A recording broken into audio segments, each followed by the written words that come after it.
Again, guys, look what we've got here today. The golden Draak. The Golden Dragon. Classic. This is the authentic dark red triple at 10.5%. Dark red triple. Should you have to shake it up or anything? I'll shake you up in a minute. Oh yeah, that's a nice red colour. Red. Or for a beer it's red. Yeah. This is a bubbly one. Got yours all right. Mine's a bit of a blowout. All right.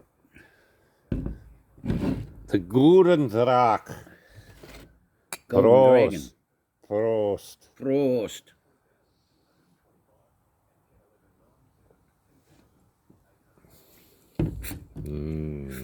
That tastes like expensive beer, mate. When I went to Bruges, Brugge, I can't say it properly in their dialect, but I had one of these. Yep. I don't think it was the red. I think it was the standard. And yeah, it was delicious. Actually, there's a photo of me next to a motorbike outside the beer museum, and I've got one in my hand. I'm having one out the front. Cheers, Cheers.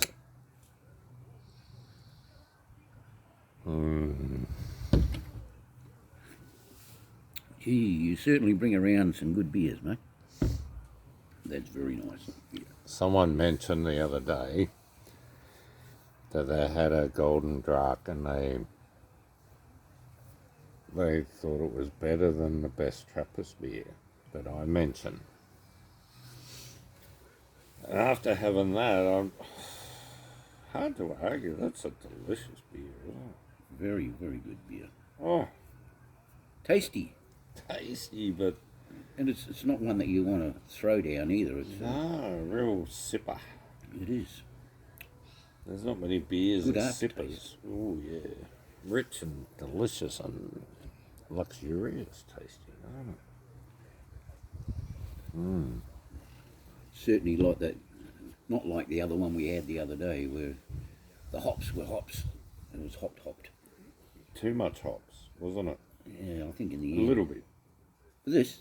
This is Malt City. Wow. Overdosing on the malt, aren't you? If you make home brew like this, you're a winner. You're a winner. Oh mate, it's delicious off the tongue and it just sits there for ages. Salivating, and then you're drinking another beer. You're salivating that much. That's delicious. Well, that is a really good beer, and it's not Sunday Trappist Beer Fest. And it's actually a Saturday with the Golden Draak. It's a fucking ripper, mate. Oh, laddie.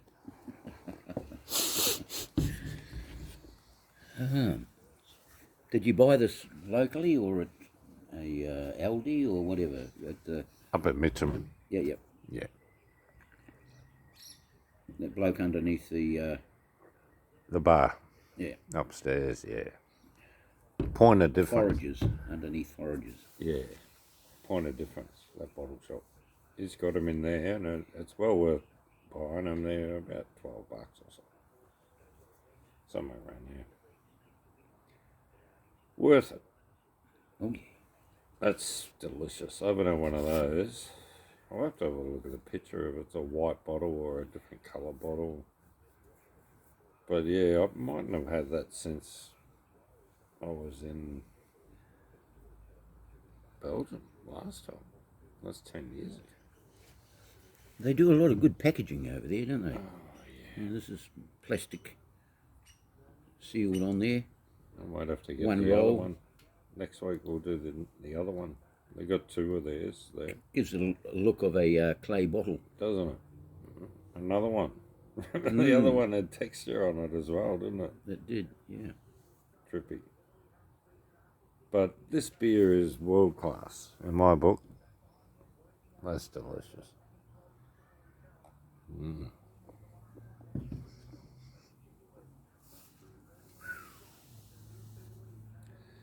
10%. So you can drink on the streets in Europe and on the train. Yep. Like I was filling the bin with empties on the train. And on the street, I'll be drinking these. I'll be sculling one outside the milk bar or whatever. You know what I mean? You'll be picking them up left, right and centre, little fridges in certain shops, and you buy a couple and go out the front and scull them. No drinking on the premises. No, they're not licensed, are they? No. But no one has a go at you if you're sculling beers in the street. No. No. And then you're buying French fries. Because you're half off your head, staggering around in the hot sun.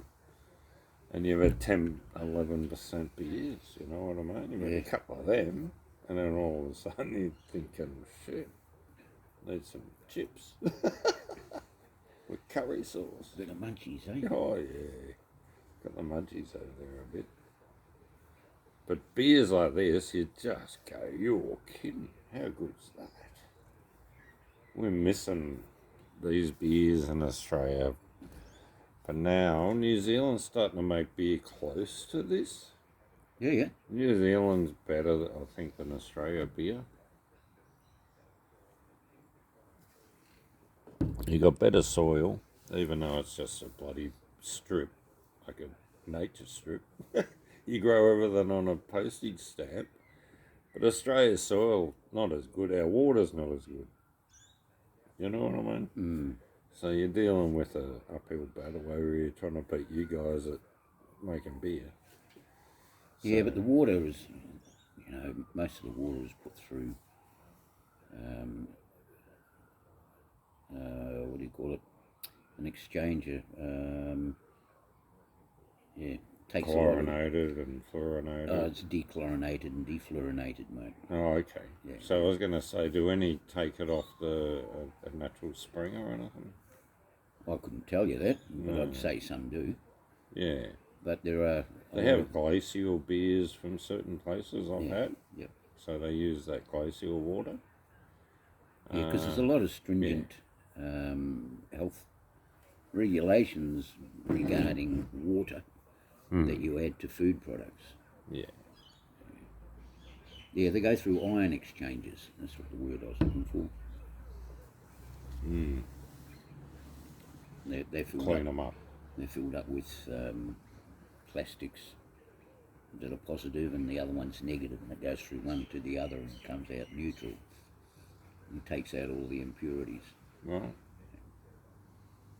Yeah, when you want to have a perfect system, that's the way you got to go. But, all the beers I've ever brewed was straight out of the tap, mate. Every single one of them. Oh, I did bring back some water from up the top of the Yarra once. It was nice, clean water. You kidding? No, and I used that. Yeah, I bought back... big container or something? Yeah. Yep. 20 litres of it. Beautiful. I took the container up the wart up there and filled it up. Yeah, lovely. And brought it back in the boot. Beautiful. Worked for me. Shit. And the beer didn't taste any different. Either that's good water up there or Melbourne water's shit. And I don't think Melbourne water is bad at all. I drink water around Melbourne, and it's not as good as the east. No.